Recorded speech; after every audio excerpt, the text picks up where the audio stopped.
Hello everyone, कैसे हो आप सब। उम्मीद करता हूँ अच्छे होंगे। तो मेरा नाम राकेश है और हम डिस्कस करने वाले आज जीके के कुछ इंपॉर्टेंट क्वेश्चंस। ठीक है, जैसे कि अक्सर अपने ये क्वेश्चंस आपने अक्सर एग्जाम में दिए होंगे। अगर आप कोई गवर्नमेंट जॉब की तैयारी कर रहे हो, ठीक है, तो अगर आपने कोई एग्जाम दिया होगा तो ऐसे ही क्वेश्चन आपने अक्सर ही देखे होंगे। तो ये क्वेश्चन सारे 2000 से लेके 2020 तक जितने भी एग्जाम हुए ना, वैसे क्वेश्चन है सारे रिपीटेड। ठीक है, तो आने वाले एग्जाम में भी हेल्प करने वाले हो सकता है, वापस आ सकते हैं क्वेश्चन। ठीक है, तो इंपॉर्टेंट है इसलिए हमारे। तो शुरू करते हैं बिना आप लोगों का टाइम वेस्ट करे हुए। तो पहला क्वेश्चन है हमारा, which among the following is not correctly match. ठीक है, तो यहाँ पे आपको चार ऑप्शन दे रखे हैं जिनमें से आपको बताना कौन सा इनमें से सही मैच नहीं हो रहा है। ठीक है, तो ये क्वेश्चन आपको दोनों लैंग्वेज में मिलेंगे। ठीक है, हिंदी और इंग्लिश में। ठीक है, तो दोनों में जो आपकी परफेक्ट लैंग्वेज है जिसमें आपने एग्जाम देना है, ठीक है, उस हिसाब से क्वेश्चन पढ़िए और आप खुद से प्रयास कीजिए कि क्या आंसर हो सकता है। ठीक है, तो उम्मीद करता हूँ आप सभी क्वेश्चन को सही सही आंसर देंगे। ठीक है, तो हम इसमें आज के सेशन में 20 क्वेश्चंस डिस्कस करने वाले हैं। ठीक है, तो आपको इसका आंसर बताना है क्या आंसर हो सकता है। ठीक है, तो खुद से प्रयास कीजिए। ठीक है, तो इसका आंसर हो जाएगा करेक्ट ऑप्शन नंबर 2। ठीक है, ये इसका राइट आंसर होगा। ठीक है, चलते हैं नेक्स्ट क्वेश्चन पे। अगला क्वेश्चन है, law commission of India is. यहाँ पे आपको चार ऑप्शन दे रखे हैं जिनमें से बताना है कौन सा है।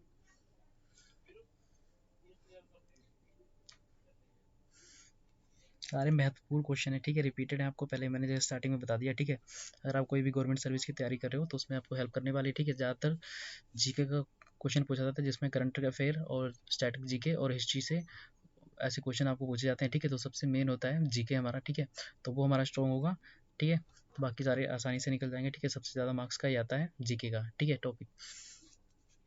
तो इसका आंसर हो जाएगा सही ऑप्शन नंबर 4 करेक्ट होगा। ना इनमें से एक है ना दूसरा है। ठीक है, नीदर है। ठीक है, ना तो एक और ना ही दो। ठीक है, next question, which article of the Indian constitution provides the controller and auditor general of in India. ठीक है, यहाँ पे इंडिया लिखा होगा।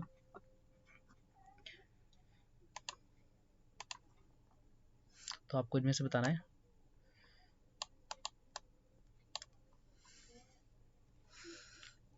तो ये आपका रिवीजन टाइप का क्वेश्चन है। ठीक है, तो इसमें ज़्यादा एक्सप्लेन नहीं कर सकते। ठीक है, तो सिर्फ ये रिवीजन आपका। ठीक है, तो इसका आंसर हो जाएगा हमारा ऑप्शन नंबर फर्स्ट करेक्ट होगा। ठीक है, आर्टिकल 148 टू 151 अनुच्छेद।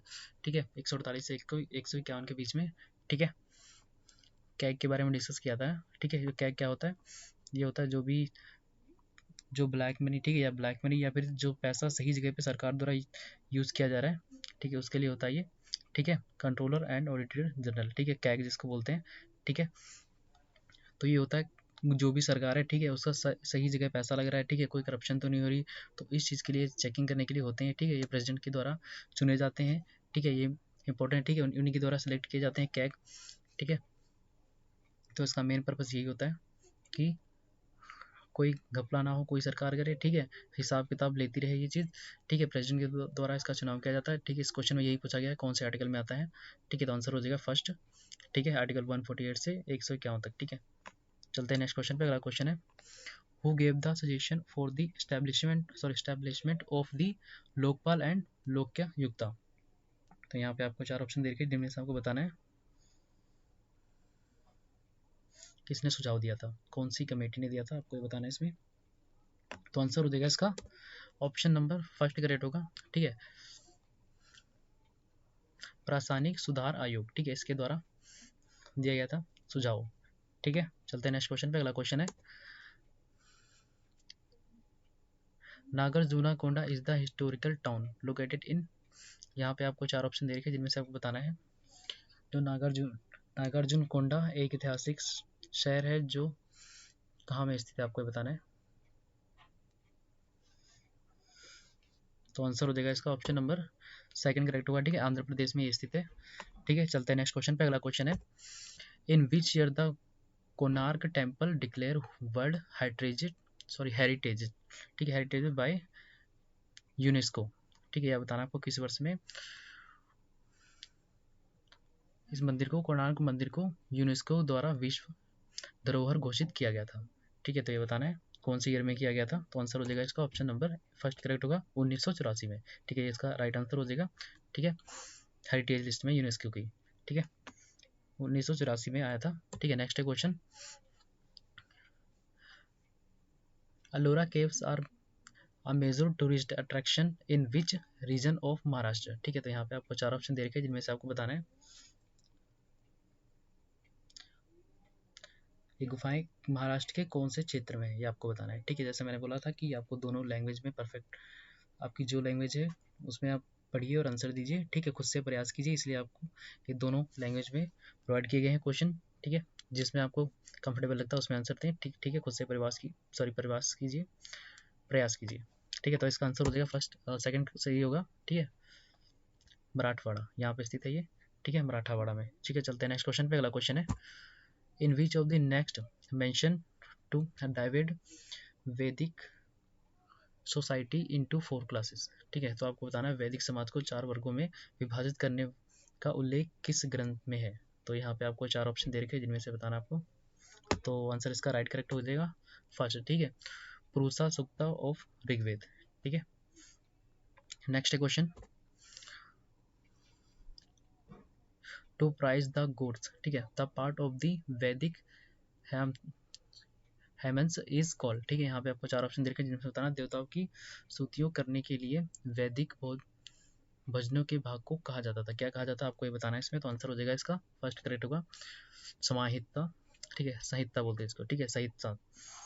ठीक है, नेक्स्ट है question which of the following is the source of carbohydrates. ठीक है, कौन सा सोर्स है। ठीक है, किससे हमें कार्बोहाइड्रेट मिलते हैं आपको ये बताना है। तो आंसर हो जाएगा इसका फर्स्ट करेक्ट होगा पोटैटो। आलू से मिलता है कार्बोहाइड्रेट। ठीक है, जो कि हमारे बॉडी के लिए बहुत ही इंपॉर्टेंट होता है। तो जैसा कि आपने देखा होगा सबसे ज़्यादा आलू ही पकाई जाती हैं।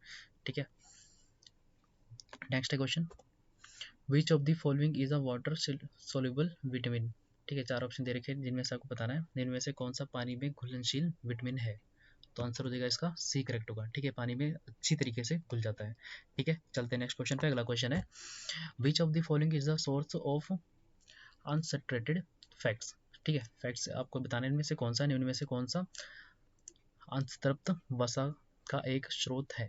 तो यहाँ पे आपको 4 ऑप्शन दे रखे हैं जिनमें से आपको बताना है। तो इसका आंसर हो जाएगा ऑप्शन नंबर फर्स्ट करेक्ट होगा ओलिव ऑयल। ठीक है, जैतून का तेल हिंदी में बोलते हैं इसको। ठीक है, काफ़ी कॉस्टली है। ठीक है, 1200 रुपये की सिर्फ 1 लीटर की बोतल आती है अगर अच्छी क्वालिटी मिले। वैसे तो सस्ते मिल ही जाते हैं 700-800 की। ठीक है, अगर अच्छी क्वालिटी का लो तो मिलता है 1200 के आसपास का ये जैतून का तेल मिलता है। ठीक है, जो काफ़ी लाभकारी होता है।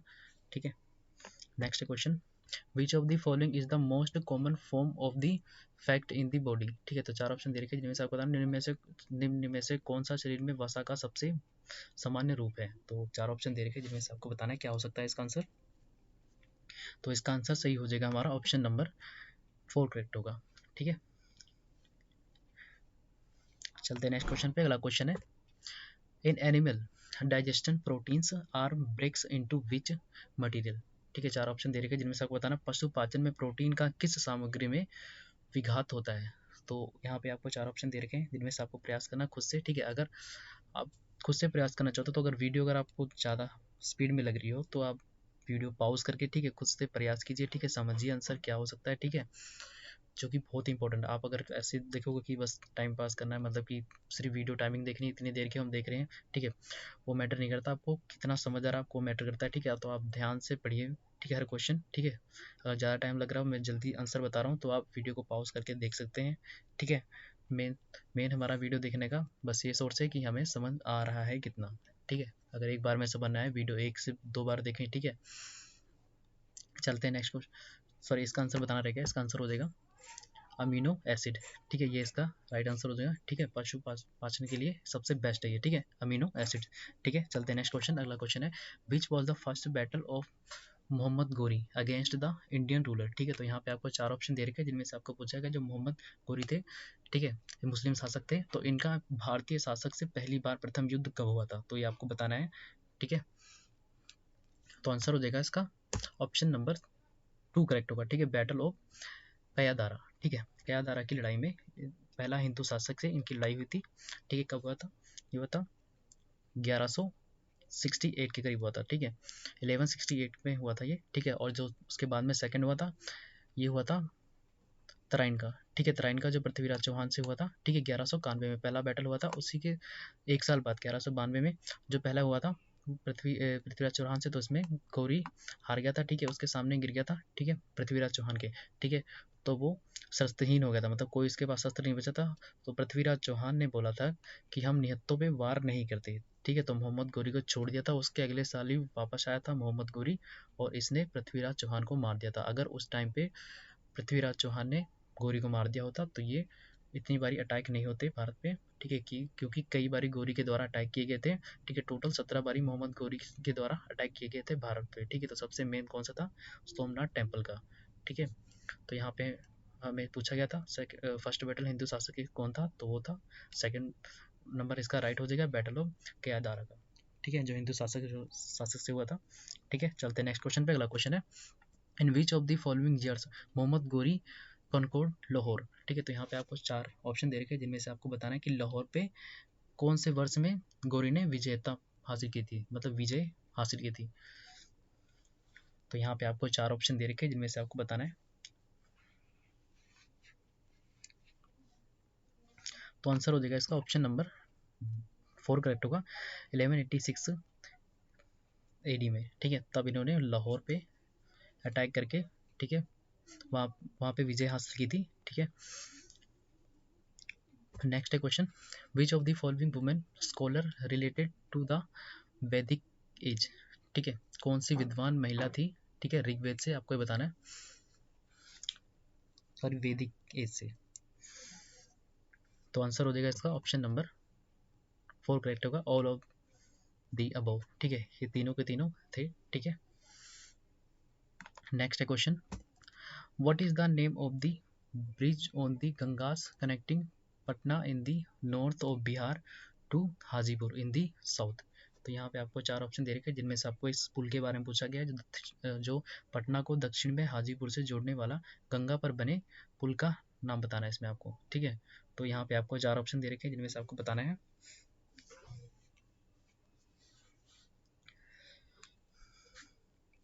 तो आंसर हो जाएगा इसका ऑप्शन नंबर 2 करेक्ट होगा, ठीक है, महात्मा गांधी सेतु, ठीक है, ये इस पुल का नाम है, ठीक है, ये जोड़ता है पटना के दक्षिण में हाजीपुर से जोड़ने वाला गंगा पर ये पुल बना हुआ है, ठीक है। तो इसका आंसर हो जाएगा महात्मा गांधी सेतु, ठीक है। तो सारे इंपॉर्टेंट क्वेश्चन है, ठीक है, मैं दोबारा रिपीट कर रहा हूँ, सारे इंपॉर्टेंट क्वेश्चन है और 2000 से लेकर 2020 के बीच में सारे रिपीटेड हैं, ठीक है। आपको इन्हें चीज़ें ध्यान से पढ़नी चाहिए अगर किसी चीज़ की तैयारी कर रहे हो, ठीक है, सीरियसली, तो ये चीज़ें ध्यान से आपको पढ़नी पड़ेंगी, ठीक है, क्योंकि एग्जाम में कहीं से कुछ भी पूछ सकता है, ठीक है। तो आंसर हो जाएगा इसका ऑप्शन नंबर 2 करेक्ट होगा, ठीक है। चलते हैं नेक्स्ट क्वेश्चन पे। अगला क्वेश्चन है, सिल्ली साल्पेटर इस क्या है, यहाँ पे आपको बताना है सिल्ली साल्पेटर क्या है। तो यहाँ पे आप ऑप्शन दे रखे हैं 4 जिनमें से आपको बताना, तो इसका आंसर हो जाएगा हमारा ऑप्शन नंबर 1 करेक्ट होगा, NaNO3, ये होगा इसका, ठीक है, चिली साल्पेटर। चलते हैं नेक्स्ट क्वेश्चन पे। अगला क्वेश्चन है, enzyme converts glucose into ethyl alcohol and carbon dioxide. तो यहाँ पे आपको 4 ऑप्शन दे रखे हैं जिनमें से आपको बताना है एथिल अल्कोहल और कार्बन डाइऑक्साइड में परिवर्तन करता है, क्या चीज़ करता है, एंजाइम, आपको बताना है इनमें से कौन सा करता है, ठीक है। तो इसका आंसर हो जाएगा ऑप्शन नंबर 2 करेक्ट होगा, ठीक है, जाइमस, ठीक है,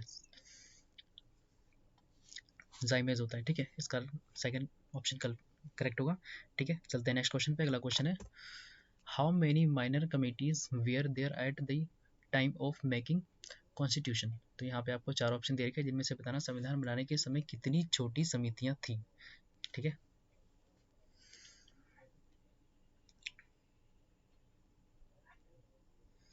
तो आंसर हो जाएगा इसका ऑप्शन नंबर 3 करेक्ट होगा, 13 थी, ठीक है, 13 कमेटियां थी। तो आज का सेशन यहीं पे ख़त्म करते हैं, उम्मीद करता हूँ आपको आज का सेशन पसंद आया होगा, ठीक है। तो ऐसे क्वेश्चन आपके लिए चुन चुन के लेके आते हैं, ठीक है, जो आपके लिए एग्जाम पॉइंट ऑफ व्यू से इंपॉर्टेंट होते हैं, ठीक है, रिपीटेड क्वेश्चन होते हैं, वही आप लोगों के लिए लेके आते हैं। तो आई होप आपको पसंद आया होगा सेशन। तो मिलते हैं नेक्स्ट वीडियो में और ऐसे इंटरेस्टिंग से वीडियो हम लाते रहेंगे, ठीक है, जो भी आपके एग्जाम पॉइंट ऑफ व्यू से इंपॉर्टेंट हो गए, ठीक है। तो हम एक सेशन भी सवेरे सवेरे हमारी करंट अफेयर की क्लास होती है, जैसे कि आपको पता ही होगा कि नोटिफिकेशन आ चुके हैं, ठीक है, सारे एग्जाम के, ठीक है, जो भी आप तैयारी कर रहे हो सारे अगस्त से लेकर सितंबर के बीच में सारे करा दिए जाएंगे, ठीक है, जो भी रहते थे कोविड-19 के चक्कर में, ठीक है। तो करंट अफेयर मोस्ट इंपॉर्टेंट होता है, ठीक है, तो हम सवेरे मॉर्निंग में 7 बजे करंट अफेयर की भी क्लास लेते हैं, ठीक है, जो उसमें हम करंट अफेयर डिस्कस करते हैं जो भी इंपॉर्टेंट होता है, ठीक है, एग्जाम पॉइंट ऑफ व्यू से, ठीक है। वो भी आप देख सकते हो। तो मिलते हैं नेक्स्ट वीडियो में, तब तक अपना ख्याल रखें, bye bye and take care, ठीक है।